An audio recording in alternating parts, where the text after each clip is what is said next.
Exactly 12 days after we moved into our architectural masterpiece in the hills, the man who sold it to us made a phone call that would have shattered an ordinary woman.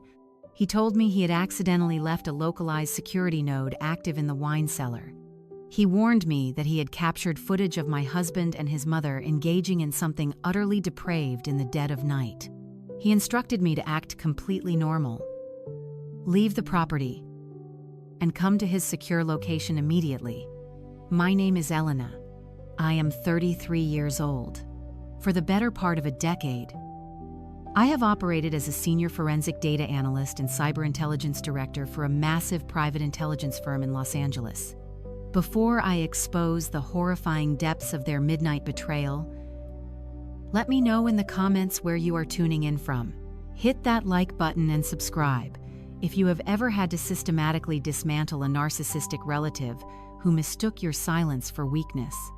My entire professional existence is dedicated to tracking digital footprints, exposing corporate espionage, and neutralizing insider threats. Yet, the most aggressive malware I ever encountered was not coded into a foreign server. It was sitting at my own dining table when Victor, the retired military intelligence contractor who sold us the Cliffside compound, delivered that warning. My pulse did not elevate. Analysts do not panic. We isolate the breach and collect the data. I grabbed my handbag, told my husband Julian that I was heading to a late yoga class, and drove my car down the winding canyon roads into the cool California night. The sickening reality of our financial dynamic echoed in my mind as I navigated the sharp turns. Securing that sprawling glass and steel estate in the Pacific Palisades was supposed to be our ultimate milestone. I had liquidated a massive trust fund left to me by my late grandfather to cover 70% of the total purchase price.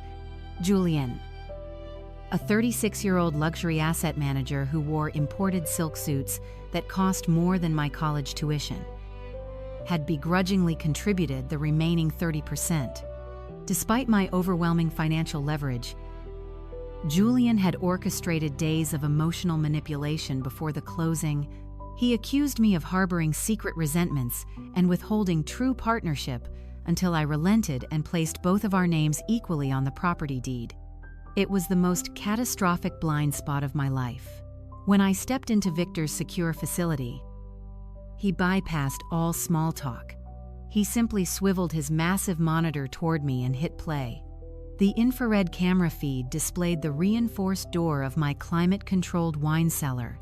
The timestamp glared in the corner, marking the time as 3 in the morning, the exact hour I had been deeply asleep. Heavily medicated by an herbal sleep aid Julian had lovingly brewed for me, on the glowing screen, my husband and my 64-year-old mother-in-law Beatrice were crouched in front of my biometric document vault. Beatrice is the kind of woman who wears oversized designer sunglasses indoors and treats service industry workers like invisible pieces of furniture. I watched with absolute clinical detachment as Julian used a high-grade biometric spoofing tool, something he clearly purchased off the dark web. To bypass my fingerprint lock, hurry up and pull the trust documentation and her life insurance binders, Beatrice hissed on the audio track. Her voice dripped with a predatory urgency I had never witnessed in her polite society persona. We need the exact routing numbers. I have them, Julian whispered back. The harsh white light of his phone illuminated his face as he rapidly photographed my most closely guarded financial records. Are you absolutely certain the notary can backdate the transfer? Beatrice demanded, snatching the papers from his hands to inspect them herself. Yes, Julian replied smoothly. I already established the offshore holding trust. We will bury the property surrender deed inside the annual compliance forms she has to sign for my firm. By the time I serve her with the divorce papers at the end of the month, this entire estate will belong to your trust. She will leave here with absolutely nothing. I sat in the glow of the monitor, watching the man I married smile in the dark as he plotted my total financial execution. They were not merely attempting to steal my money. They were actively conspiring to steal my grandfather's legacy, seize my home, and completely erase my financial independence. The sheer calculated malice was breathtaking. A normal wife might have collapsed in tears. She might have rushed home to scream, throw heavy objects, and demand the truth. But I am a forensic analyst. When an analyst detects a critical breach, they do not alert the hackers. They silently lock down the network, monitor the incoming traffic, and prepare a devastating counter-strike. "Victor," I said, my voice completely stripped of emotion. "Copy this raw footage to an encrypted solid-state drive and securely wipe the original from your local servers." Victor looked at me with a profound mixture of pity and professional respect. He handed me the drive, noting that the wipe was already complete. "A man willing to rob his wife in the shadows will be highly dangerous if you corner him in the broad daylight," he warned. "I have no intention of cornering him," I replied, dropping the metal drive into my bag. "I am going to remove the floor out from under him while he is looking the other way." I drove back up the canyon, my mind calculating 1,000 different variables. If Julian and Beatrice were arrogant enough to forge a real estate transfer, they were undoubtedly hiding larger, more systemic crimes. I needed direct access, undeniable leverage, and a ghost inside their inner circle. I did not simply want to keep my house. I wanted to legally and financially vaporize them so entirely that they would never manipulate another human being again. As I pulled my car through the security gates, I noticed a massive commercial logistics truck parked on my pristine driveway. 2 laborers were hauling a hideous, oversized faux Renaissance statue toward my front doors.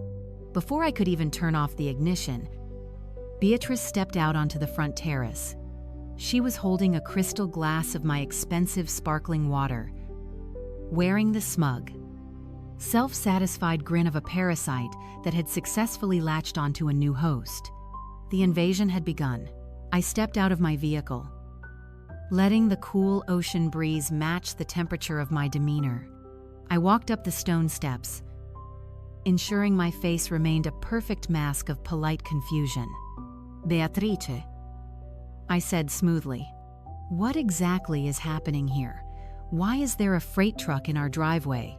Beatrice took a slow, theatrical sip from her glass, looking down at me as if I were a confused trespassing maid.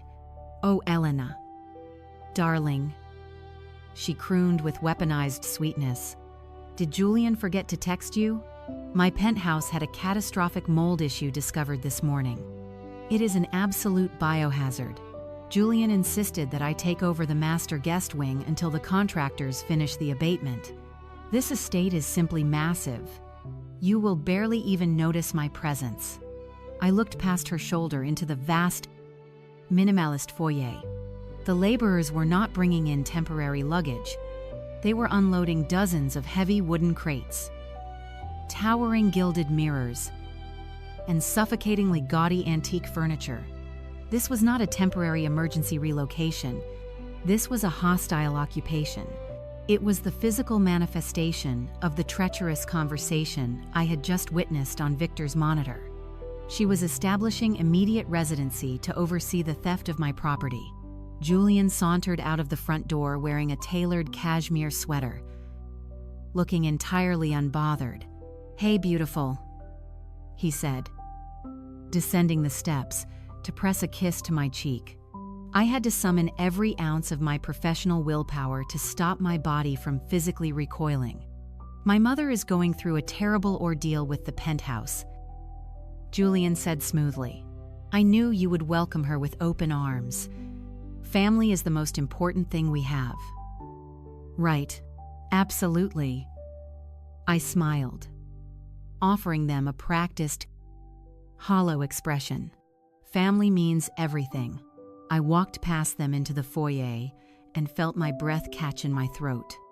My late mother, à brillant glace artisan, had created a breathtaking custom-stained glass partition that served as the centerpiece of our entryway. It was my most cherished possession. It was completely gone.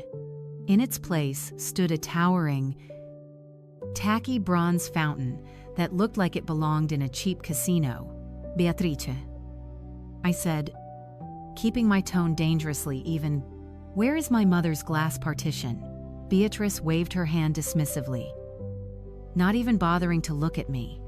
Oh, that fragile, colorful thing. It completely clashed with the modern aesthetic of this space. Elena, this is a luxury compound, not a bohemian art studio. I instructed the movers to load it into the dumpster out by the street. It was taking up entirely too much space. My bronze fountain brings a much better energy to the room. A blinding surge of pure adrenaline spiked behind my eyes. She had thrown my deceased mother's priceless art into a literal garbage bin. She did it deliberately to establish dominance, to mark her territory. And to test my breaking point, I glanced at Julian. He was leaning casually against the wall, swiping through emails on his phone, completely endorsing his mother's profound disrespect. My mother has an incredible eye for interior staging. Elena, Julian muttered without looking up. Just let her manage the decor. You are always buried in your data algorithms anyway. Let her breathe some life into this place. They wanted a hysterical reaction. They wanted me to scream, throw objects, and demand her eviction. Julian was intentionally provoking me so he could build a documented narrative that I was mentally unstable and hostile, laying the groundwork for his impending divorce strategy. I looked at the hideous bronze fountain. I looked at Beatrice's mocking, arrogant smirk, and then I did the most unnerving thing a targeted woman can do. I smiled back. You know what, Beatrice? You are completely right, I said, my voice dripping with artificial warmth. This foyer did need a bolder statement piece. Please, treat this entire estate as if it were your very own. Beatrice blinked, clearly thrown off balance by my immediate surrender. Her arrogance quickly smoothed over her confusion. I am so relieved you are being reasonable. Now be a darling and tell the laborers to move the Persian rugs into the east wing. I turned and walked up the floating glass staircase to my private home office. Locking the heavy door behind me, I did not shed a single tear for my mother's art. Grief is a luxury you cannot afford when you are actively preparing for war. I booted up my encrypted workstation, activated a secure, virtual, private network, and placed a call to a private contractor I frequently used for corporate espionage cases. Apex Surveillance Dynamics. A deep voice answered. I require a Tier 1 residential deployment, I stated. Pacing the length of my office, I am the primary deed holder of the target property. I need microacoustic sensors and pinhole high-definition lenses installed immediately. I want coverage in the kitchen, the dining room, all hallways, and the exterior perimeter. Everything must be hardwired, completely undetectable, and running on a closed cellular loop that never pings my home internet router. That is a highly invasive package.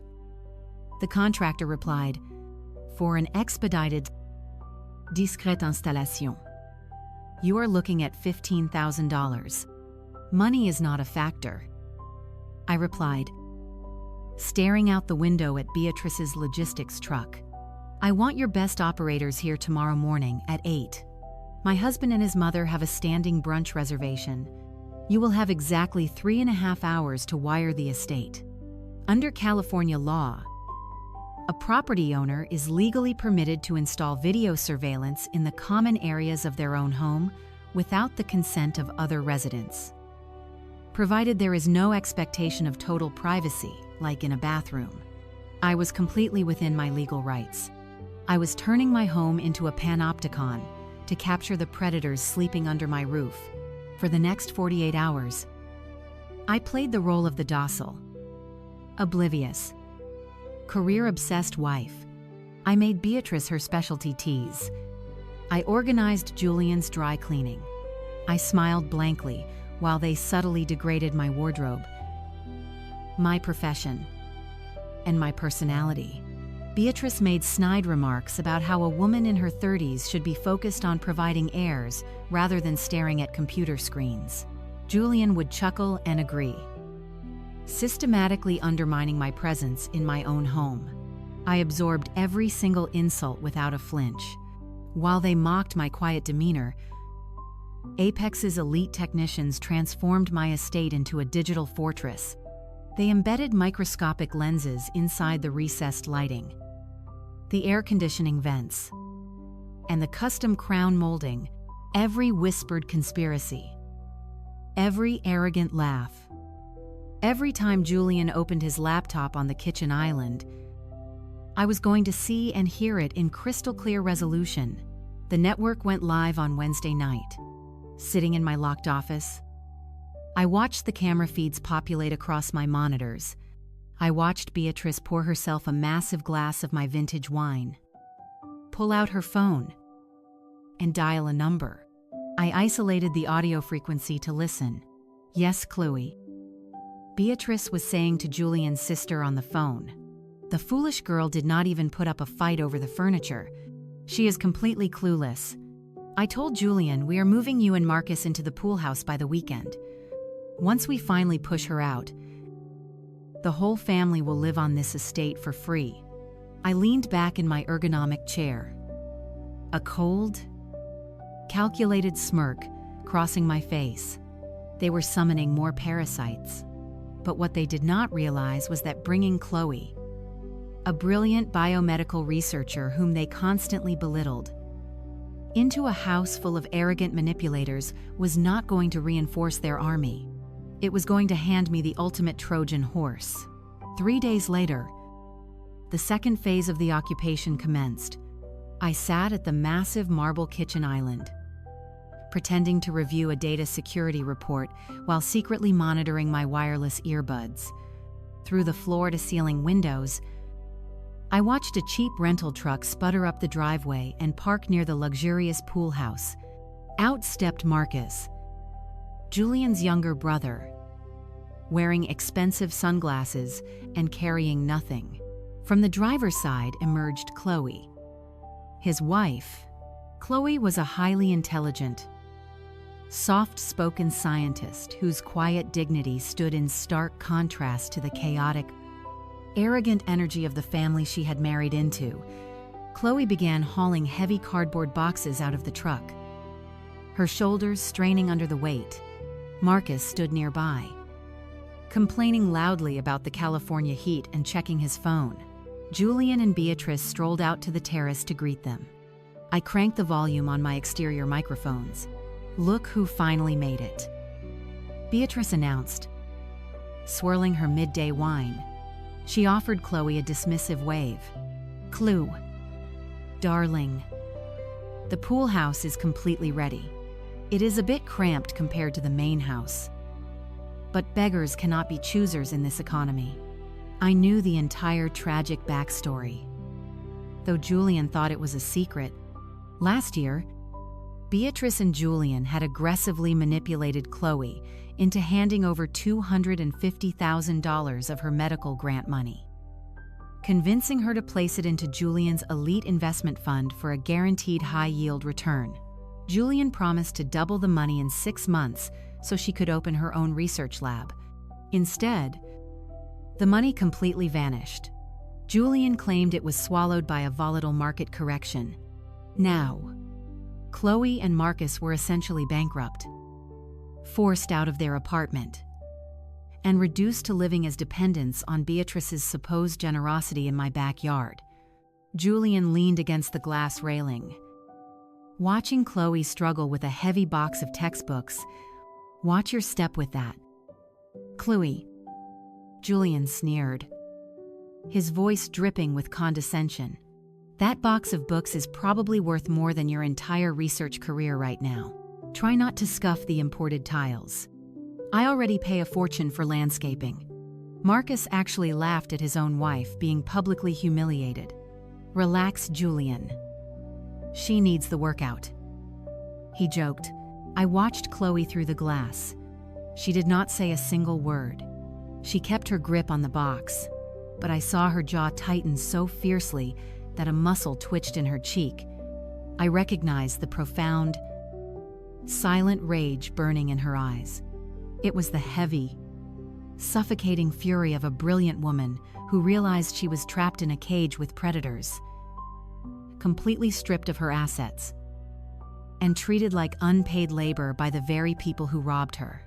She carried the box inside. She was enduring the abuse because she believed she had no money, no leverage, and nowhere else to go. I took a slow sip of my black coffee. In the intelligence community, we rely heavily on the concept of the insider threat. An insider threat is someone with legitimate access who possesses a deep-seated grievance against the organization. Chloe was not my enemy. She was the perfect, highly motivated operative I needed to destroy Julian. Later that night, the compound was completely silent. Julian had gone to Beverly Hills for a supposed late client dinner, which my GPS tracking script confirmed was actually a high-end luxury casino. Beatrice was passed out in the guest wing after her third bottle of wine. I walked out the back doors, carrying 2 mugs of hot tea, and moved quietly across the manicured lawn toward the pool house. The lights were off, but I could see a silhouette sitting on the edge of the pool deck. It was Chloe. She was staring blankly into the water, looking completely defeated. The ocean breeze gets freezing up here, I said softly. Stepping into her line of sight, Chloe jumped slightly, hastily wiping a tear from her cheek and throwing up a defensive "Ensem." Polite smile. Elena. Hi. I am so sorry. I did not mean to intrude on the main deck. Marcus is snoring. I just needed to breathe for a minute. We will be out of your space as soon as I can secure a new lab grant. I sat down on the teak lounge chair next to her and handed her a mug. Drink this, I said gently. You look completely exhausted. She took the mug hesitantly. Thank you, she whispered, the warmth seeming to crack her defensive shell just a fraction. I really appreciate you letting us crash here. Elena, I know it is a huge imposition. Things have been a total nightmare recently. I know all about the grant money. Chloe, I stated flatly. She froze completely. The mug stopped halfway to her lips. She stared at me, a flash of deep humiliation crossing her face. Julian told you, she asked, her voice trembling. Julian tells me absolutely nothing but lies, I replied, dropping my voice to a conspiratorial whisper. He lies to me. He lies to you. And Beatrice directs the entire performance to keep us all under her control. I turned and looked Chloe dead in the eyes. Chloe, you are a brilliant biomedical scientist. You analyze complex data for a living. Do you genuinely believe that a senior luxury asset manager simply lost $250,000 in a routine market fluctuation without ever providing you a single official transaction receipt? Chloe swallowed hard. The polite facade shattered, replaced by a raw, desperate anger. I demanded the audit logs, she whispered, looking nervously toward the pool house to ensure Marcus was asleep. I asked for the transaction history. Julian called me financially incompetent and said I was insulting the family trust. Marcus sided with him. He told me to stop embarrassing him in front of his successful brother. They stole your grant money. Chloe, I said, delivering the cold truth she already knew, but was too gaslit to accept. Just like they are currently conspiring to steal this entire estate from me. Her eyes widened in the dark. What do you mean, steal the estate? Your name is on the legal deed. For now, I replied, They are fabricating a property surrender document to transfer my equity into a shell company controlled by Beatrice. They are planning to blindside me with divorce papers and an eviction notice on the exact same day. Chloe let out a shaky breath that sounded like a suppressed scream.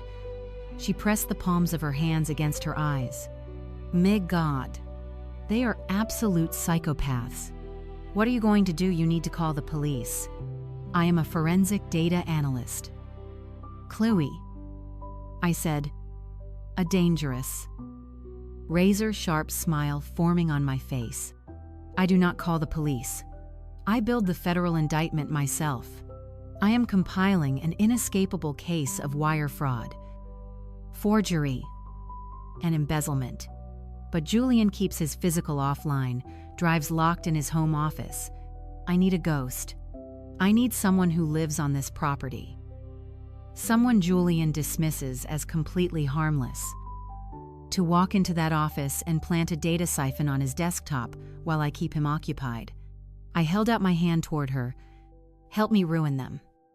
Chloe, help me extract the financial logs in 40 of Lastaveri. If we can prove the embezzlement, I absolutely guarantee I will intercept your stolen grant money from his accounts before the federal authorities freeze the rest. Chloe looked at my hand. She looked back at the main house, where the people who had mocked her intelligence and stolen her future were sleeping comfortably. The fear vanished from her expression, replaced by the icy, calculated focus of a scientist ready to dissect a specimen. She reached out and grasped my hand tightly. Tell me exactly what the protocol is. Under the cover of darkness. I briefed Chloe on the initial phase of the operation.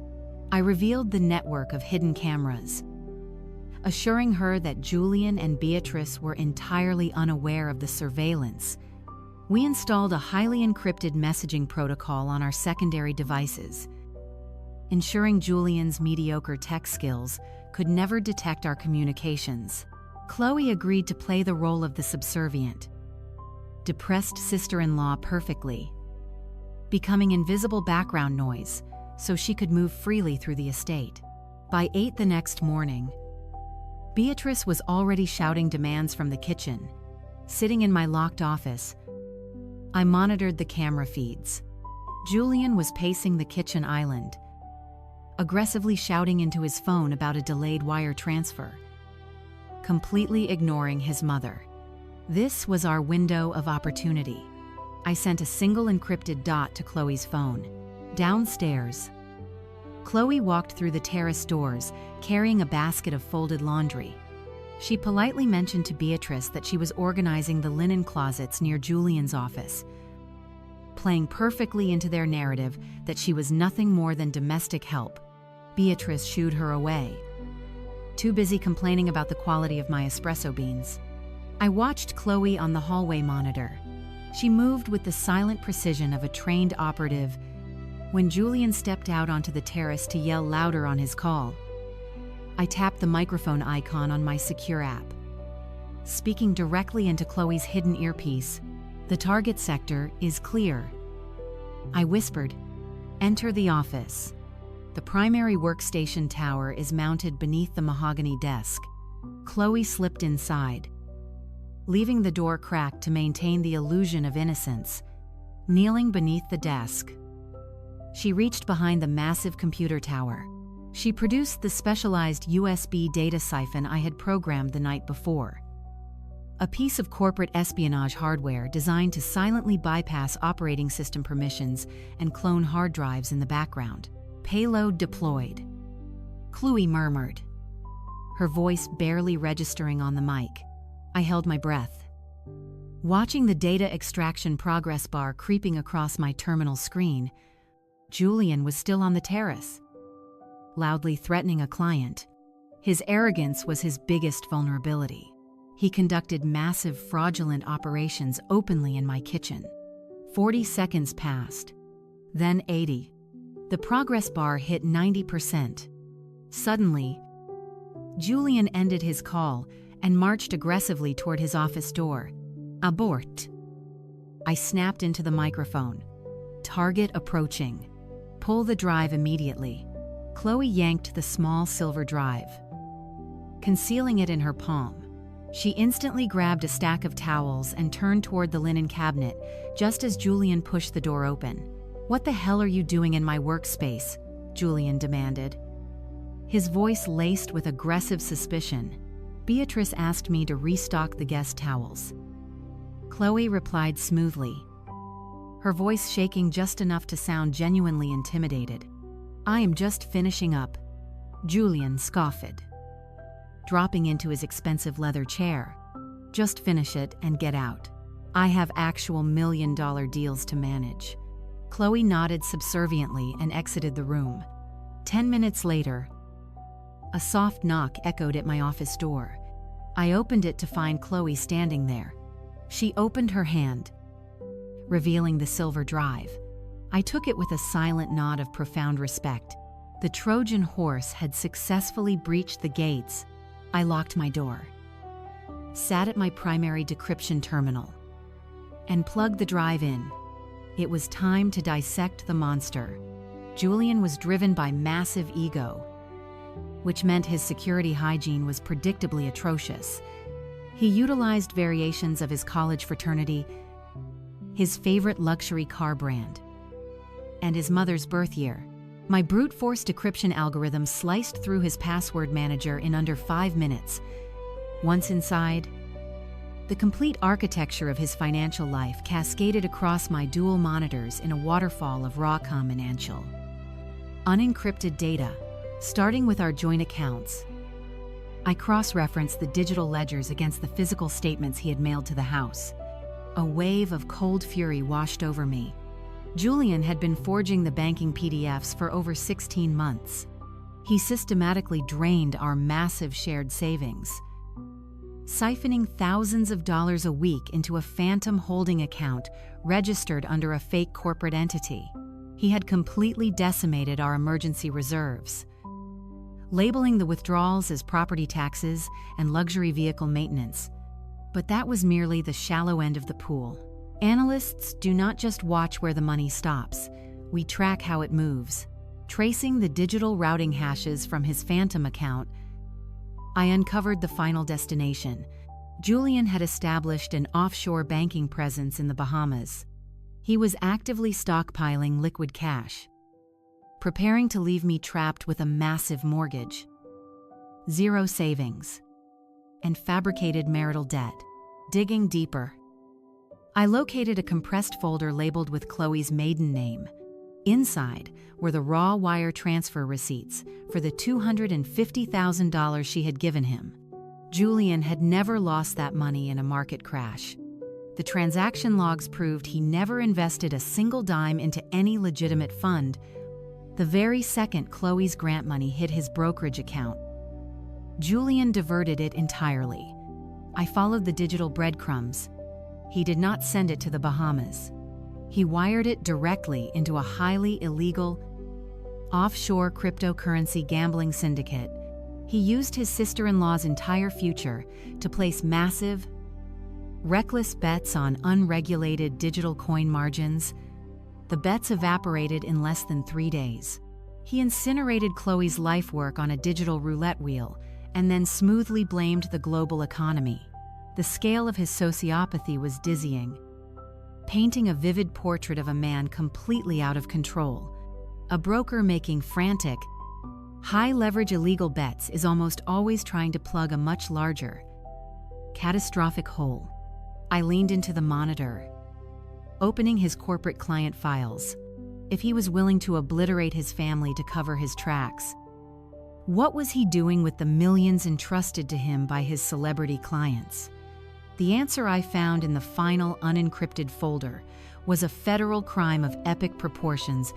As the files populated, a hidden partition materialized.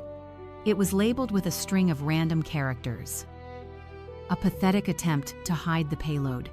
I executed the files, and a sprawling network of corporate escrow ledgers flooded my screen. These were the highly confidential portfolios from Julian's luxury asset management firm. I shifted entirely into my professional forensic mindset. I expected to see skimmed commissions or inflated management fees. What I uncovered was a desperate, collapsing Ponzi scheme. Julian managed liquidity for extremely high net worth individuals, mostly actors, athletes, and foreign investors who rarely scrutinize their quarterly statements. Instead of holding their funds in secure, conservative escrow accounts as legally mandated, Julian had been systematically draining their liquid assets. He funneled massive sums into a master shadow account that operated entirely outside of his firm's compliance network. He used this shadow fund to finance an obsession with underground high-stakes poker and reckless real estate flipping. He was treating his clients' generational wealth as his own personal piggy bank. The transaction logs painted a horrifying reality. Julian was hemorrhaging cash. When his illegal bets failed, the resulting deficits were massive. To prevent the firm's automated compliance software from flagging the missing funds, he siphoned even more money from dormant client accounts to cover the gaps. The deficit was staggering. He had not just burned Chloe's money. He had embezzled over $9 million of client funds in the past 2 years. To hide this catastrophic reality, Julian utilized the exact same forgery tactics he used on me. He manipulated the accounting software to generate entirely fake quarterly returns. His clients believed they were earning steady profits. In reality, their portfolios were entirely empty, holding nothing but fabricated numbers. The sheer audacity was breathtaking. He was committing wire fraud, aggravated identity theft, and massive securities fraud every single day. The second the Federal Bureau of Investigation or the Securities and Exchange Commission caught a glimpse of this data, Julian was looking at 20 years in a federal penitentiary. Suddenly, the bizarre invasion of my house made perfect, chilling sense. Beatrice moving in, the rush to secure the property surrender deed, the constant psychological pressure. I leaned back in my chair, the variables finally aligning into a clear, terrifying equation. Julian knew his Ponzi scheme was on the verge of a catastrophic implosion. A single audit, or one celebrity requesting a massive cash withdrawal, would trigger the collapse. When the federal agents inevitably raided his firm, every asset tied to his name would be frozen and seized to pay back the victims.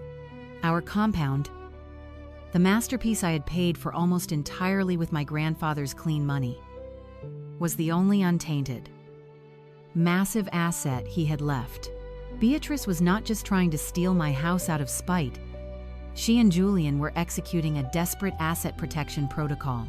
By forcing me to sign the surrender deed, they intended to transfer the estate into Beatrice's offshore trust, completely shielding it from federal seizure. They were deliberately setting me up to be left homeless and financially ruined. While they secured a luxury fortress to ride out the storm, I felt no panic. I felt only the icy, hyper-focused clarity of an analyst locking in a target. I began systematically ripping the data from the clone drive to my secure servers. I exported the routing hashes, the forged portfolios, and the damning internal communications Julian had stupidly saved. I created heavily encrypted archives of every single fraudulent wire transfer, tagging them with the specific federal statutes he had violated. I was no longer preparing for a divorce. I was building a comprehensive federal prosecution dossier that would ensure Julian left my property in handcuffs. As I finalized the encryption process, a small recurring charge on Julian's personal statement caught my eye. It was a premium credit monitoring subscription, but the associated account number did not match his known credentials. I ran the digits through my terminal. My breath stopped as the results populated. The account was directly tied to my personal Social Security number. The betrayal did not stop at his firm. The monster I married was actively destroying my identity. I immediately logged into a secure portal to access my annual credit reports. As a corporate intelligence director, maintaining a flawless credit score was a strict requirement for my security clearance. If my credit collapsed, my firm would legally terminate my employment. Julian knew this. I entered my credentials and requested reports from all 3 bureaus. The dashboard loaded, and I felt my blood pressure plummet. My pristine 815 credit score was gone. The dial had crashed into the dark red, hovering at a dismal 490 TALM. Red alert banners covered the screen. Warning of severe delinquencies. My fingers flew across the keyboard. There were 4 massive, high-yield credit lines opened in my name over the past 8 months. A platinum travel card maxed out at $60,000. A luxury retail account maxed at $40,000. 2 personal signature loans totaling $80,000 ex-Persinix and Diversend. A total of $180,000 of toxic, unsecured debt was chained to my identity. Every account was maxed out and 90 days past due. I pulled the transaction histories. Julian was not just funding his gambling deficit, he was financing a secret, lavish lifestyle.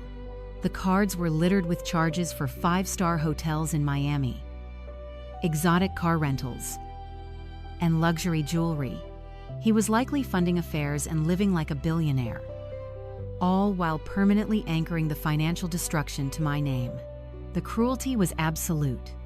This was calculated financial assassination. By destroying my credit score and burying me in debt, Julian was ensuring that when he dropped the divorce papers, I would be completely paralyzed. I would not be able to rent an apartment, hire a decent attorney, or even maintain my corporate job. He wanted me entirely defenseless. He thought he was playing a brilliant game against a naive wife. He severely underestimated the intelligence of the woman sitting across the board. I switched to my forensic software and ripped the metadata from the credit applications. Criminals always leave a digital trail. And Julian was arrogant and sloppy. The IP addresses matched our home network perfectly. However, the billing address was a private mail drop 2 towns over. I ran a quick background check on the mail drop. The registered owner was Beatrice. They had worked in perfect tandem. Julian opened the accounts using my social security number, and Beatrice intercepted all the physical mail, so I never saw a single overdue notice. I downloaded every timestamp, application log, and IP address. I merged this evidence into the federal vault. Identity theft carries mandatory minimum prison sentences. My hands were completely steady as I placed a hard security freeze on all my credit profiles. I initiated a silent fraud alert through a backdoor channel available to intelligence directors, flagging the accounts for federal review without triggering automated emails to the account holder.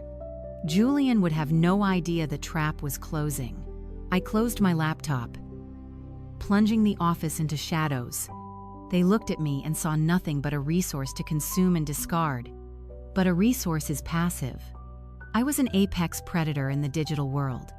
The reconnaissance phase was complete. I had the complete map of their criminal network. Now, it was time to assemble my strike team. It was time to look Chloe in the eyes and forge a blood pact. I slipped out the back door into the cool night air. The main house was dark. I walked to the pool house and knocked lightly. Chloe opened the door, dressed in an oversized hoodie. Looking exhausted, she stepped aside, letting me into the small kitchenette. We stood in silence. I reached into my jacket, pulled out a thick manila envelope, and dropped it on the counter. "What is this?" she asked. "The absolute truth." I replied, "I breached the ledgers. Open it." Chloe hesitated, terrified of confronting the reality of her ruined life. She broke the seal and pulled out the documents. The top page was the wire transfer receipt for her $250,000. "Look at the routing numbers," I instructed. "Look at where your money actually landed." She flipped the page. Her eyes scanned the highlighted text. "This is a crypto exchange account." She whispered. "Julian told me he put it in a medical tech bond. This says the account belongs solely to him. Keep reading." I said, "Turn to the third page." The third sheet was the transaction log from the unregulated exchange. It detailed the exact 3 days following her deposit. "He never invested your grant." "Chloe," I explained, my voice cold and steady, "he took your entire future and threw it into a highly leveraged, illegal digital coin gamble." The market crashed instantly. The position was liquidated. Your money was not lost in a standard market dip.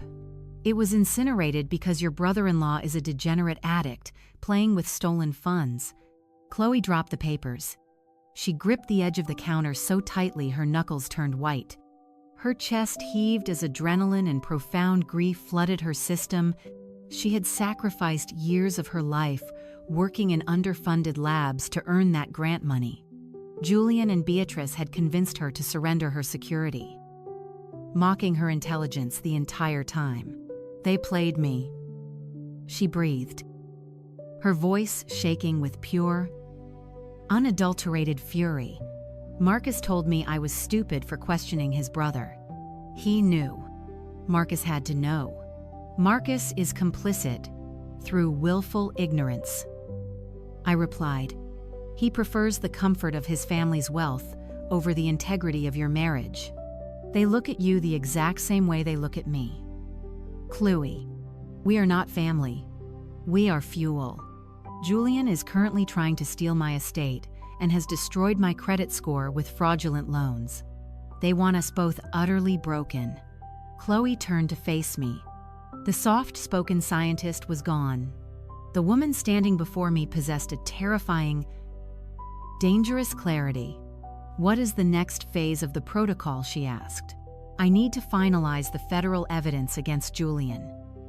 I explained, "I have the digital logs from his home network, but the FBI will require physical corroboration from his corporate terminal to prove the embezzlement of the celebrity funds.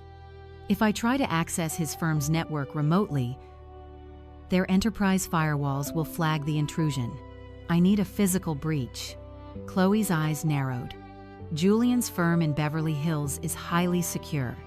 You need biometric clearance just to access the elevator bank."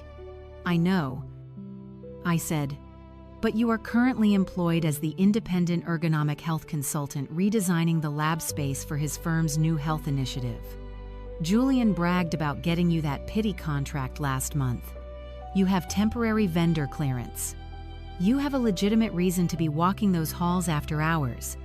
I pulled a sleek black external drive from my pocket and placed it on the counter. "This is an automated data extraction node. It runs a silent script. I need you to walk into Julian's corner office while you are doing your health assessments. You plug this into the back of his primary terminal.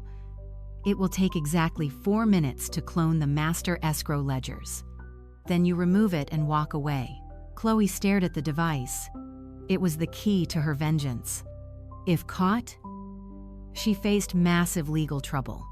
If successful, we possessed the nuclear codes to annihilate them. "If I do this," Chloe said, her voice dropping to a deadly whisper, "I want your absolute guarantee on one thing. When the federal agents freeze his accounts, you ensure my grant money is legally separated from the asset forfeiture pool. I want my life back before the government takes the rest. You have my absolute word." I promised, locking eyes with her, "You will get every single penny back.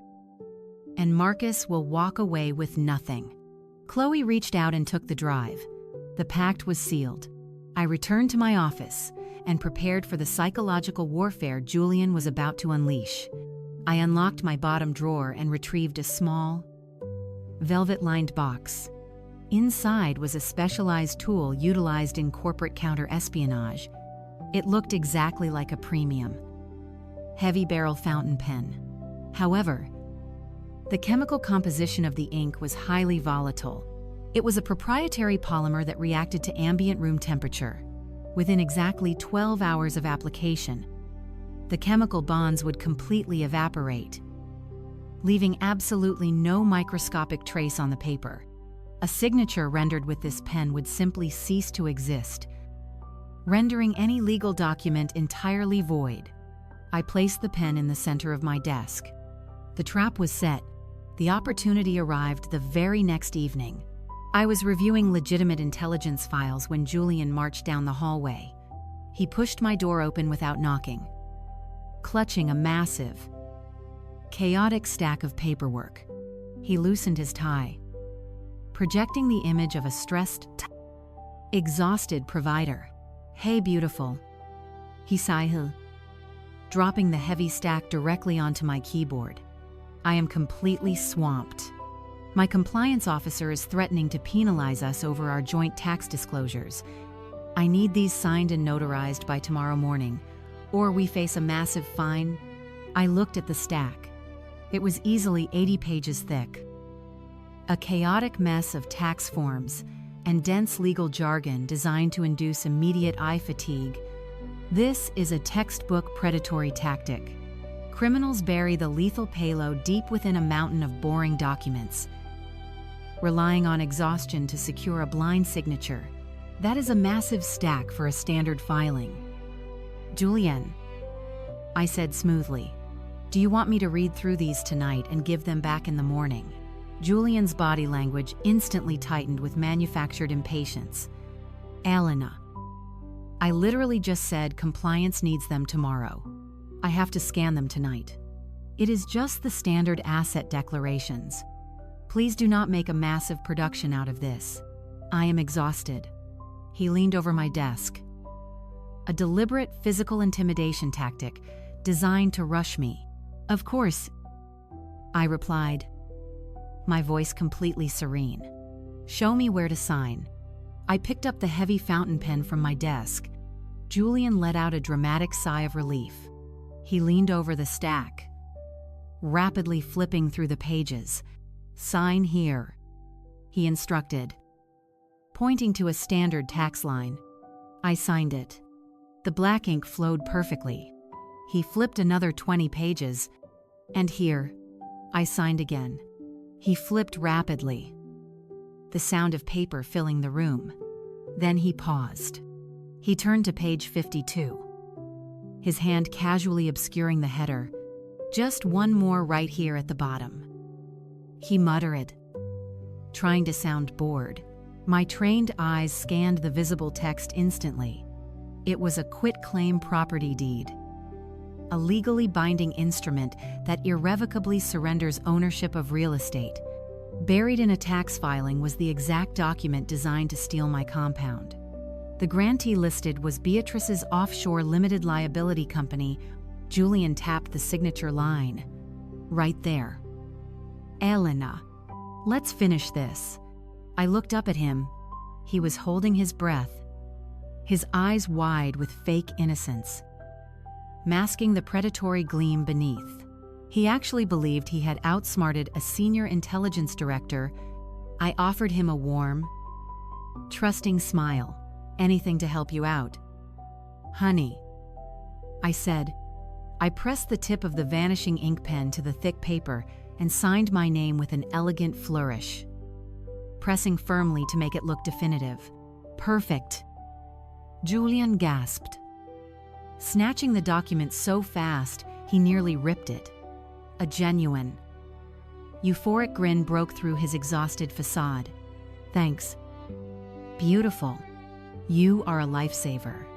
I will handle the filing." He practically sprinted out of my office. I sat in the silence, listening to his rapid footsteps head toward Beatrice's wing. They were probably celebrating their flawless victory right now, believing they had just stolen a multi-million-dollar asset for the cost of a few printed pages. I clicked the pen shut and locked it away. Julian would undoubtedly hand the document to Beatrice, who would rush to the county recorder's office in the morning to file the deed. But by the time the clerk opened that file, exactly 12 hours would have passed.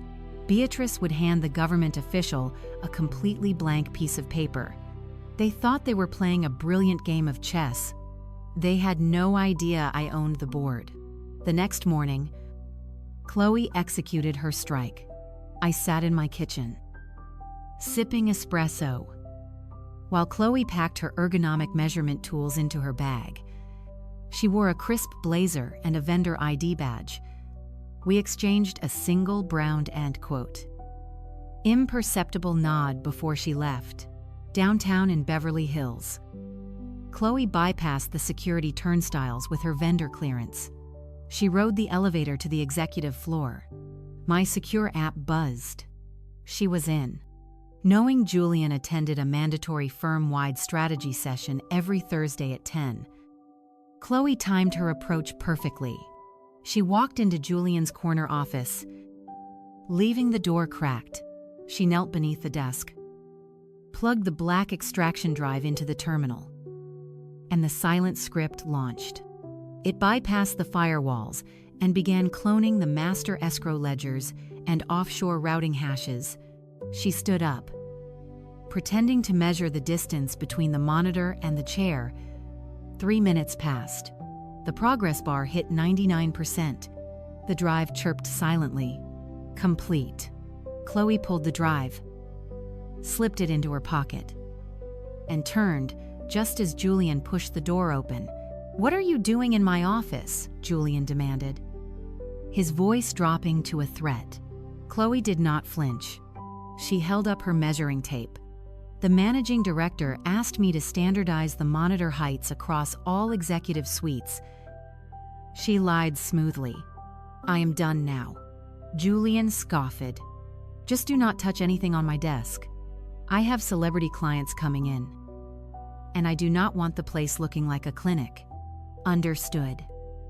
Chloe smiled, walking out with the weapon that would end his life as a free man. We met hours later at a loud, crowded cafe. She slid the drive across the table under a napkin. I took it, returned home, and plugged it into my terminal. I spent the next 6 hours doing what I do best. I followed the digital blood trail. The corporate data perfectly corroborated the initial fragments. Julian had embezzled over $9 million from 4 celebrity escrow accounts. He funneled the cash through Bahamian shell companies, masking the theft with forged quarterly reports, and incinerated every dollar on illegal crypto gambling. The evidence was absolute.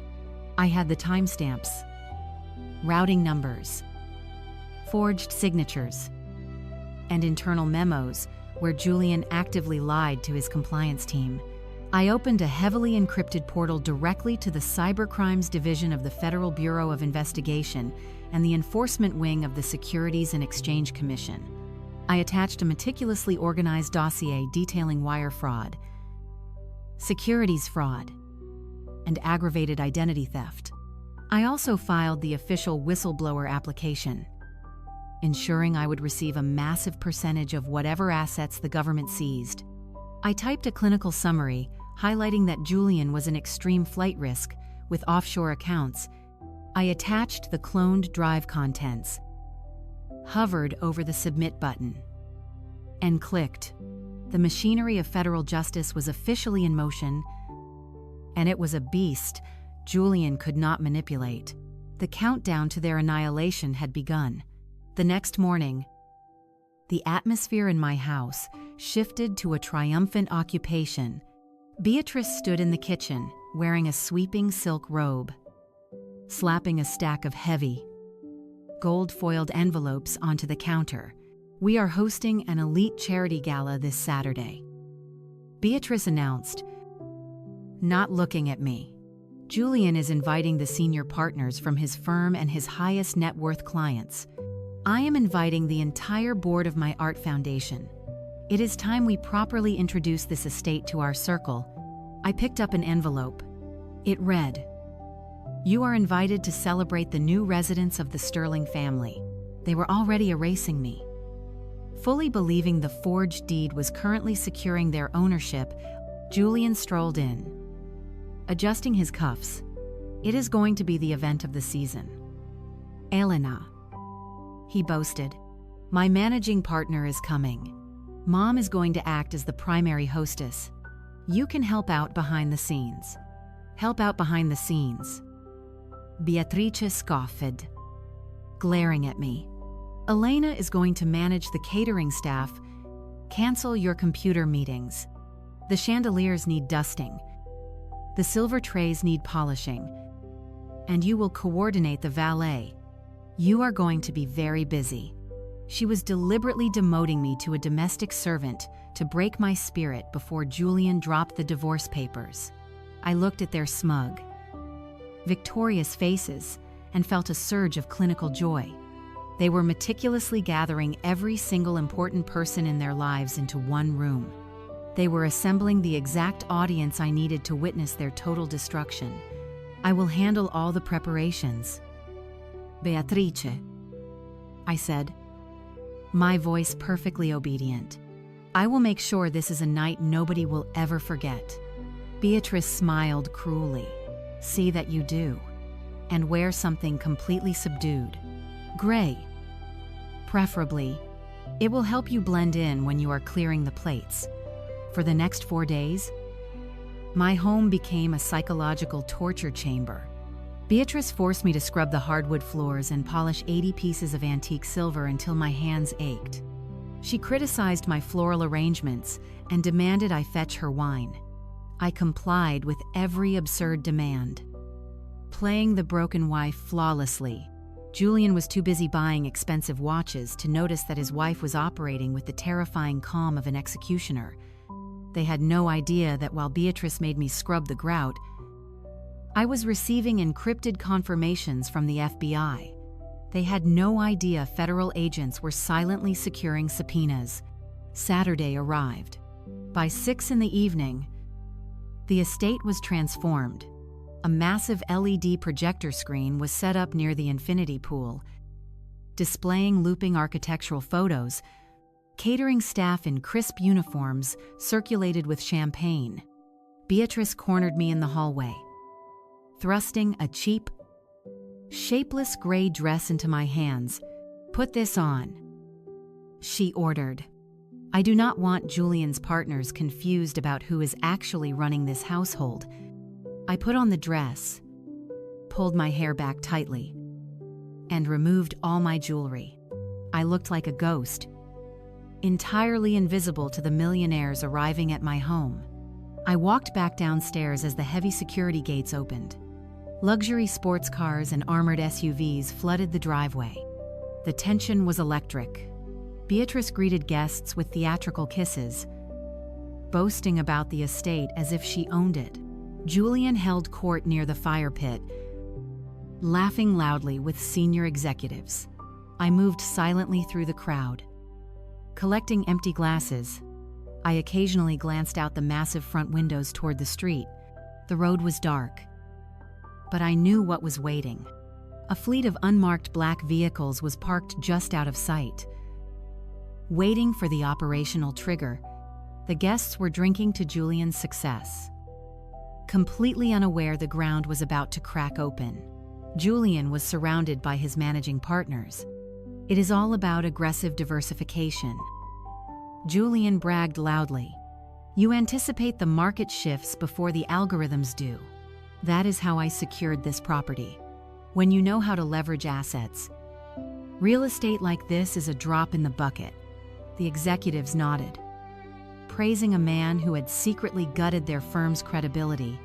Across the room, Beatrice was equally intoxicated by her delusion. She spoke loudly to a group of wealthy women. I simply had to step in and purchase the property. Beatrice sighed dramatically. Julian works so hard, but his wife lacks the capacity to manage a budget. She nearly drove them into foreclosure. I bought the estate outright to protect my son. The women murmured sympathetically, casting disgusted glances at me in my gray dress. I simply smiled and collected their napkins. I caught sight of Chloe standing near the kitchen, dressed sharply, holding a glass of water. Marcus was nowhere near her. Chloe and I exchanged a fleeting look. She tapped her glass twice. The operation was on schedule. I walked toward the front windows and looked out. A massive black SUV rolled silently past the gates, headlights completely off, and parked flush against the curb. Blocking the exit, a second vehicle blocked the opposite side. The street was entirely sealed. More vehicles pulled up. Men and women in heavy tactical vests stepped out, even in the dim light. The yellow letters on their backs were unmistakable. SB. The SEC Enforcement Division was right beside them. They moved with terrifying precision. Setting up a tactical perimeter, they were treating my home like a corporate crime stronghold. Inside, Beatrice clapped her hands, demanding attention. "Everyone, please," she called out, "gather around the main terrace. My son has a very special announcement regarding the future of this estate." The elite crowd shifted toward the pool deck. Julian stepped up onto a slightly elevated stone platform, holding a fresh glass of champagne in his right hand.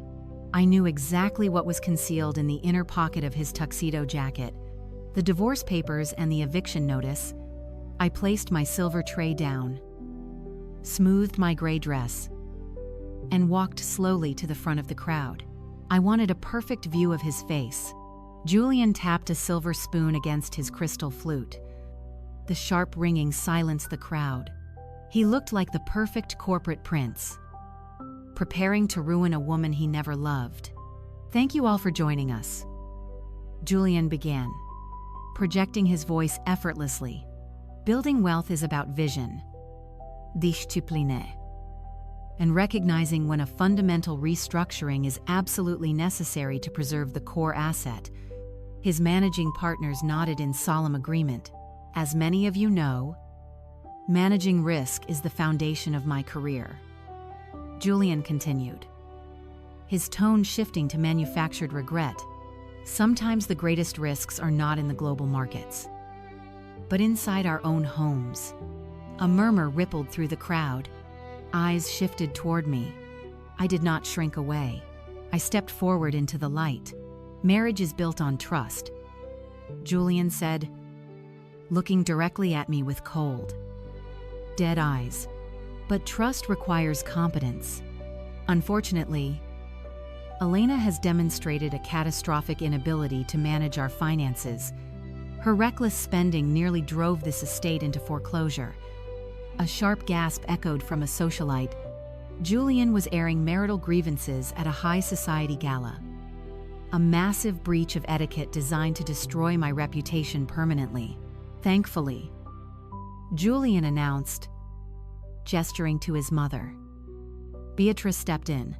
Through her immense generosity, she has officially purchased this entire estate. She saved me from financial ruin. Let us raise a glass to the new permanent owner of this magnificent home." Polite applause echoed across the deck. Beatrice beamed in mock humility. "But the restructuring does not end with real estate," Julian said. He handed his glass to his mother and reached into his jacket. Pulling out a thick manila envelope, the room fell into absolute silence. "Elena, step forward," Julian commanded with the authority of an executioner. I walked slowly through the parted crowd. The wealthy guests stepped back as if failure were contagious. I reached the platform and looked up at my husband. He held out the heavy envelope. Inside are formal divorce proceedings. Julian declared loudly, "There is also a legally binding 30-day eviction notice. Because this property now belongs entirely to Beatrice's trust, you have no legal right to remain here. I expect you to gather your belongings and vacate the guest room immediately." I reached out and took the envelope. Beatrice stepped down, leaning in close. "This is my house now, Elena," she hissed with pure malice. "We gave you every opportunity, and you proved yourself inadequate. Do not make a hysterical scene. Pack your cheap clothes and walk out quietly." "Rachel." "No. Wait." Marcus stood near the bar. Openly smirking, Chloe remained frozen near the kitchen. Waiting, Julian crossed his arms. Expecting his colleagues to validate his ruthless efficiency, he had stripped me of my dignity in less than 3 minutes. I stood holding the envelope. I did not shed a tear. Instead, I reached into the pocket of my gray dress and pulled out a wireless microphone I had requisitioned from the AV crew earlier. I clicked the switch. A piercing whine of audio feedback echoed through the massive speakers, causing guests to cover their ears. The sound abruptly cut off all whispers. I had their undivided attention. "Julienne," I said, my voice amplified and echoing with terrifying clarity. "I want to thank you for that illuminating speech about risk management and preserving core assets. It is fascinating coming from a man who understands absolutely nothing about either." Julian gripped the stone railing, his knuckles turning white. "Elena, turn that microphone off right now. You are embarrassing yourself." I ignored him. Addressing the sea of executives, my husband forgot to mention a minor detail. For the past decade, I have been a senior forensic data analyst and intelligence director. My entire professional existence is dedicated to uncovering fraud, tracking hidden assets, and destroying people who think they are smart enough to steal in the dark. Beatrice stepped forward, panic twisting her face. "Security," she yelled. "Get this trespassing woman out of my house." I held up my hand, silencing her. That brings me to my next point. "Beatrice, you stood up there and claimed you purchased this estate." I held up the eviction notice. "You are evicting me based on a document I signed 2 nights ago. You signed the paperwork."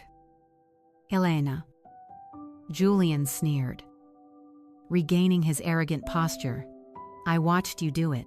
The deed is transferred. It is over." I reached into my pocket and retrieved the heavy fountain pen. I held it up in the ambient light.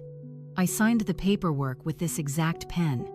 "Julian, do you remember rushing into my office, burying page 52 in a stack of tax documents, hoping I was too exhausted to notice a property surrender agreement?"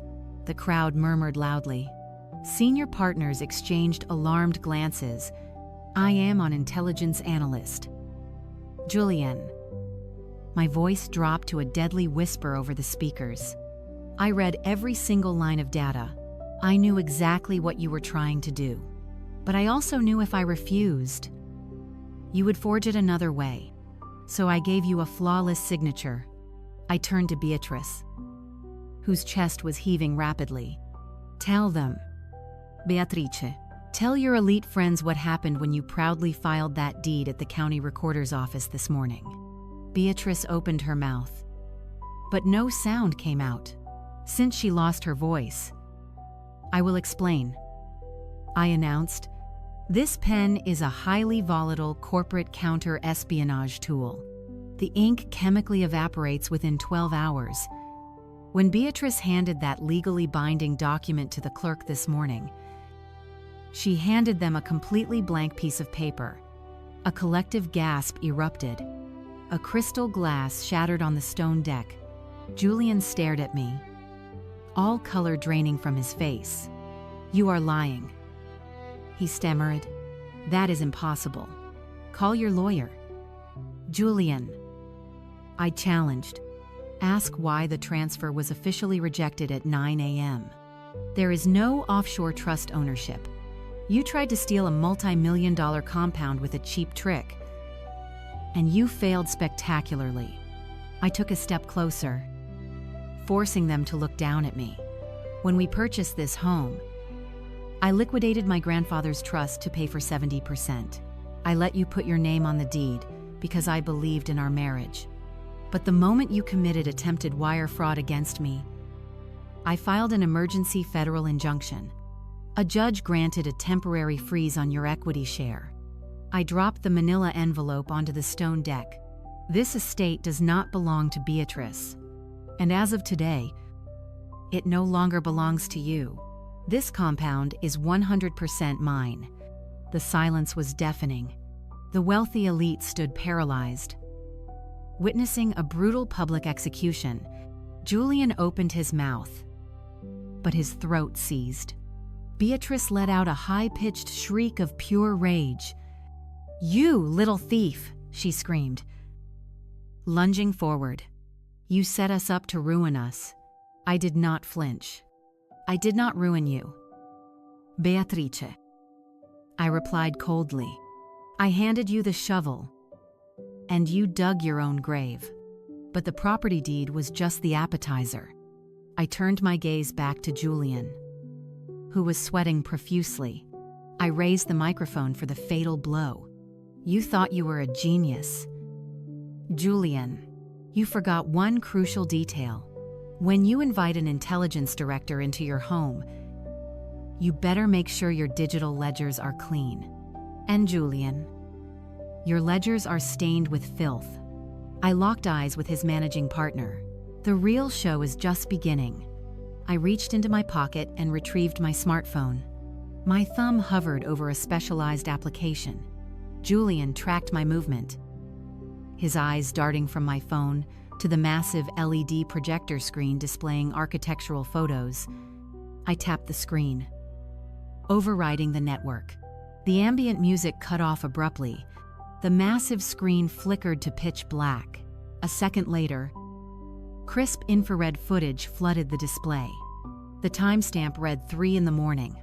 The location was my climate-controlled wine cellar. Julian let out a guttural sound of pure panic. He lunged off the platform, shoving past his mother to reach the AV console, but the network was encrypted. He could not stop it. The massive speakers crackled, broadcasting hushed whispers at maximum volume.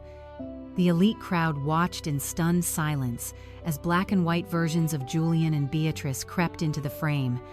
Julian was holding a bypass tool, picking the lock on my biometric vault. "Hurry up and pull the trust documentation and her life insurance binders," Beatrice hissed through the speakers. "We need the exact routing numbers." A wave of revulsion swept the crowd. The managing partner took a slow step backward, his face hardening in professional disgust. On screen, Julian pulled out the documents. "I have them," the digital Julian whispered, photographing the files. "Are you absolutely certain the notary can backdate the transfer?" "Yes," the digital Beatrice replied greedily. "I already established the offshore holding trust. We will bury the property surrender deed inside the annual compliance forms. She will leave here with absolutely nothing." The audio feed was flawless. The real Beatrice stood frozen on the steps, utterly devoid of blood. The high society friends she had spent all evening trying to impress stared at her in unabashed horror. Her polished matriarch persona shattered into a million pieces. She was exposed as a common thief, conspiring to rob a sleeping woman. Julian violently ripped cables from the AV console. Sparks flew, but the projector was wired to a secondary emergency power source I had mandated. The broadcast continued relentlessly. "Turn it off," Julian screamed hysterically. His tailored tuxedo looked absurd on a desperate criminal. He turned to the crowd, waving wildly. "This is manipulated footage. It is a deep fake engineered to ruin me." Nobody believed him. The clarity, the exact layout of the vault, the specific details of the tax filings made the truth undeniable. I stepped forward. "I did not manipulate anything, Julian." My voice projected clearly. "I installed a closed-loop surveillance network to protect my assets from the criminals living inside my house. I let you think you succeeded so you would gather every person whose respect you crave into this space to witness your true character." Marcus pushed his way to the front, staring at the screen, and then at his mother in profound betrayal. The managing partner finally broke his silence. His voice was gravelly and heavy with corporate doom. "Julian," the executive said, stepping forward, You used a bypass key to open a secure vault. You forged property transfers. You conspired to commit wire fraud. If you are willing to orchestrate this deception against your own wife, I have to ask myself a very dangerous question. The executive glared at Julian's panicked face. What exactly have you been doing with my client's money? Julian trembled violently. Sir, he stammered, holding his hands up. My marital issues have nothing to do with my professional conduct. You know my portfolios yield incredible returns. I run a tight ship. You run a pirate ship. Julian, I corrected loudly. I tapped my phone again. The surveillance footage vanished, replaced by a massive, high-contrast spreadsheet. The columns were filled with routing hashes, celebrity client names, and massive deficit figures highlighted in neon red. The managing partner adjusted his glasses, his eyes widening in horror as he recognized the highly confidential escrow accounts. Sir, I am a forensic analyst. I addressed the executive. I ran a data sweep of his network. I found the shadow ledgers. I found the illegal crypto gambling syndicates and the offshore shell companies. Julian lunged toward me, feral rage contorting his face. Shut your mouth, he roared, before he could reach me. Chloe moved with blinding speed. She stepped smoothly between us, shoving Julian backward with a solid palm to his chest. Julian stumbled, crashing into a high-top cocktail table, sending crystal glasses shattering across the stone deck. Do not take another step toward her, Chloe warned. Her voice, a dangerous rumble of righteous anger. Your game is over. You are done bullying people. Julian stared at Chloe, breathing heavily like a cornered animal. He looked at the massive screen displaying his embezzlement. He looked at his weeping mother. He looked at his boss, dialing legal compliance. I stood behind Chloe, entirely victorious. I raised the microphone one last time. You embezzled over $9 million of client funds. Julianne, you stole your sister-in-law's grant money to fund your gambling addiction. You forged quarterly statements. I sent the cloned drives to the authorities yesterday. The analysis is officially closed. Julian completely snapped. He let out a primal scream, grabbed a heavy metal stanchion, and swung it wildly at the projector lens, shattering the glass. Before he could swing again, a sound like thunder erupted from the front of the estate. The massive custom glass double doors were violently breached. A heavy steel ram smashed through the lock. The doors flew inward, shattering against the walls. Federal agents flooded into the foyer and out onto the pool deck in a synchronized wave of tactical gear. The sheer physical presence sucked the air out of the room. They wore heavy Kevlar vests emblazoned with yellow letters: FBI and SEC enforcement. Federal agents, a commanding voice roared over the chaos. Nobody move. Keep your hands visible. The glittering charity gala evaporated into a terrifying federal crime scene. Elite executives panicked. Women screamed and dropped their glasses. Men raised their hands against the walls. The lead FBI agent, a broad-shouldered man with an uncompromising expression, strode directly to the center of the deck, locking eyes entirely on my husband. Julian stood frozen beneath the ruined projector. Dropping the metal stanchion, his arrogant bravado vanished, replaced by the terror of a cornered child. Julian, the lead agent boomed. We have a federal warrant for your arrest. Put your hands behind your back. Julian was paralyzed.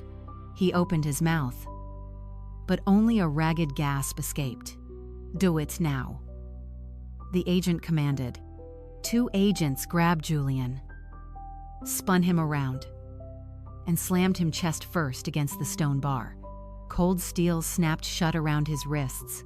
Beatrice snapped out of her shock, her entitlement flaring in a spectacular display of delusion. She marched forward, waving a manicured finger at the heavily armed agents. "What do you think you are doing?" she shrieked. "Take your hands off my son. Do you have any idea who we are? I demand to speak to your superior." A stern female SEC agent stepped into Beatrice's path, holding a folded document. "Beatrice," the agent stated flatly, "we have a federal warrant for your arrest as well." Beatrice stopped dead, her jaw dropping. "Arrest me for what? I am a victim here. You are being charged with conspiracy to commit wire fraud, aggravated forgery, and aiding corporate embezzlement." The agent recited. "Give me your hands." Beatrice let out a hysterical wail. She tried to pull away, throwing her own son under the bus instantly. "I know nothing about his fraud. I am a board member of the Art Foundation." The agent hooked her arm and forcefully secured the handcuffs. Beatrice struggled, shredding her remaining dignity in front of her horrified society friends.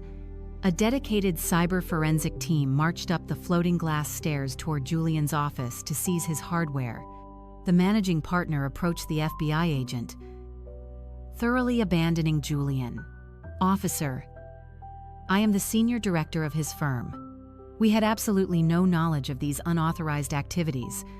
We will fully cooperate and provide immediate server access. We want him prosecuted fully." Julian heard his boss abandon him. He twisted his neck, his bloodshot eyes filled with absolute despair. He looked past the agents, past his crying mother, directly at me. I stood perfectly still in my gray dress, watching the magnificent operation unfold. I offered him the cold, unyielding stare of an analyst who had successfully neutralized the malware. The agents did not give him a second to process. They marched him out of the estate and shoved him into the back of an armored federal vehicle. Back on the deck, Beatrice was fighting a losing battle, screaming my name, hurling vicious insults, and blaming me for her greed. The agent marched her forcefully toward the shattered front doors. The elite guests who had packed the house fled like rats, abandoning a sinking ship. They scrambled toward the valet, ignoring all social graces to escape the flashing red and blue lights. The charity gala had transformed into a spectacular funeral for their reputations. The mass evacuation left the towering champagne pyramid untouched. An older agent approached me respectfully. "Mom, we must secure the premises and sweep the suspect's office. We have your digital submission, but protocol requires a physical evidence chain." I nodded smoothly. "The office is upstairs. The physical ledgers are inside a biometric vault. I have disabled the security protocols for your team." I turned my attention back to the deck. Marcus stood alone near the infinity pool, shivering in his expensive suit. His mother was gone. His brother was gone. The immense family wealth he relied on had just been seized. He clutched his phone, realizing he was the only one left standing on the sinking ship. Chloe was walking directly toward him. Marcus frantically wiped his face. He lunged forward, grabbing the lapels of Chloe's blazer. "Chloe, do something," he pleaded hysterically. "Call a lawyer, Elena. Just framed my family, we have to get them out." Chloe stood perfectly rigid, letting him clutch her jacket. She looked down at her husband, completely devoid of warmth. "They are not coming back, Marcus," she said, her voice terrifyingly calm. "Julian embezzled millions. Your mother conspired to steal this estate. They are going to federal prison." Marcus stepped back as if struck. "You did this," he screamed at me. "You set them up, Chloe. Defend my family." Chloe reached into her blazer and pulled out a crisp white envelope, holding it toward him. "I am defending my future," she stated, her eyes locking onto his. "But you are no longer part of it." "What is that?" Marcus stammered. "Divorce papers," Chloe replied. "I filed them this afternoon. I already moved my belongings out of the pool house. I am leaving you." Marcus. Right now. Marcus let out a harsh, panicked laugh. You cannot leave me. We are a team. You have nothing without my family's support. Chloe stepped closer, forcing him to face reality. I worked years in underfunded labs to secure that grant. Julian stole my entire future to fund illegal gambling. And you knew about it. Marcus swallowed hard. I did not know. He lied, his voice shrinking. Yes. You did? Chloe countered smoothly. Elena pulled the digital logs. I read the texts you sent Julian 2 months ago. You told him to keep me quiet. You told him I was financially incompetent. You mocked me for asking questions about my own money. Marcus shrank back, his bravado evaporating. I am taking everything back. Chloe continued. Before the agents froze Julian's accounts, Elena and I executed a legally binding recovery protocol.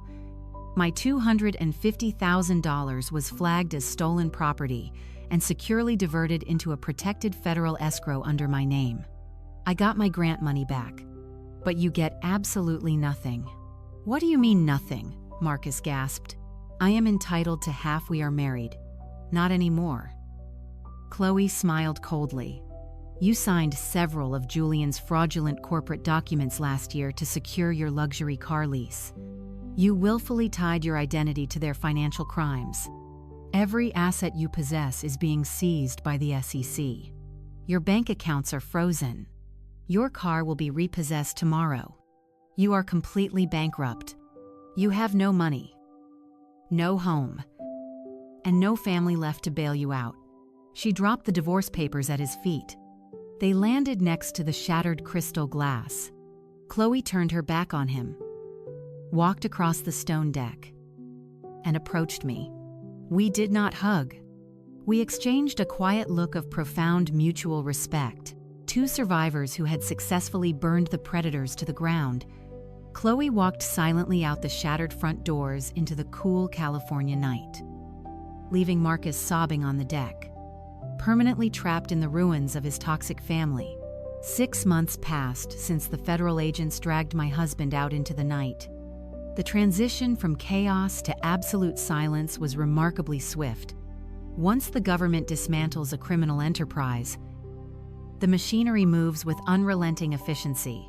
I spent those months assisting federal prosecutors, providing every encrypted ledger and mapped routing hash. My testimony as an intelligence director was bulletproof. The defense attorneys tried to find flaws in my analysis, but the data was absolute. The sentencing hearing took place on a bright Tuesday morning in downtown Los Angeles. The federal courthouse was an imposing structure of granite, a fitting arena for the collapse of Julian's delusion. I sat in the gallery wearing a sharply tailored navy suit. I looked exactly like the executioner who had pulled the lever. When the bailiffs brought Julian in, the physical transformation was shocking. The silk suits were gone, replaced by a standard orange jumpsuit. His arrogant swagger had completely vanished. He looked hollow and utterly defeated. The federal judge showed no mercy. Julian was found guilty of massive securities fraud, wire fraud, and aggravated identity theft. Given his targeting of celebrity escrow accounts, the judge handed down a definitive sentence of 14 years in a federal penitentiary, a lifetime ban from the financial sector, and ordered over $10 million in mandatory restitution. As the guards led him away, he cast one desperate glance at the gallery. He found only the cold, unyielding gaze of the woman he had severely underestimated. Beatrice faced an equally devastating brand of justice. She managed to avoid a lengthy prison sentence by pleading guilty to conspiracy and forgery, receiving 6 years of highly restrictive federal probation. However, the IRS systematically seized every asset connected to her holding company. They levied crushing fines, seized her luxury vehicles, and auctioned off her penthouse. Beatrice, a woman who built her identity around high society galas, was reduced to absolute poverty. She was forced into a tiny, subsidized studio apartment. Her elite social circle completely blacklisted her. She became a total pariah, living the rest of her life in the exact destitution she had gleefully planned for me. Marcus experienced his own catastrophic downfall. Chloe's exit strategy was flawless. With her grant money safely secured in federal escrow, she finalized the divorce with lethal speed. Marcus, having tied his identity to Julian's fraudulent shell companies, had all his accounts frozen. He tried to fight for spousal support, but the judge threw the case out upon reviewing his complicity in the embezzlement cover-up, stripped of his wife, his home, and his stolen wealth. Marcus was forced to work double shifts at a retail electronics store just to make rent with roommates. The toxic family was completely dismantled, their empire crushed under the weight of their own profound arrogance. I walked out of the federal courthouse that afternoon and took a deep breath of clean air. The suffocating weight I had carried since buying the estate was finally gone.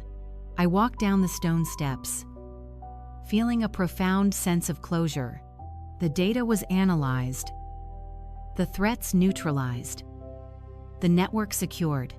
I opened my car door, slid into the leather seat, and smiled. I drove away from the courthouse forever. The drive up the canyon was the most peaceful journey I had experienced in years. The anxiety that used to grip my chest when approaching my property had vanished. The heavy security gates swung open smoothly, welcoming me into a sanctuary that was undisputedly mine. The sprawling glass estate looked different in the warm afternoon sunlight. It simply looked like home. I parked in the driveway and walked around to the expansive infinity pool deck. Sitting around the polished teakwood table were the only two people who had proven their absolute loyalty. Chloe looked up from a stack of medical research blueprints, offering a warm, genuine smile. She wore a sharp, casual blazer, looking rested and firmly in control of her own destiny.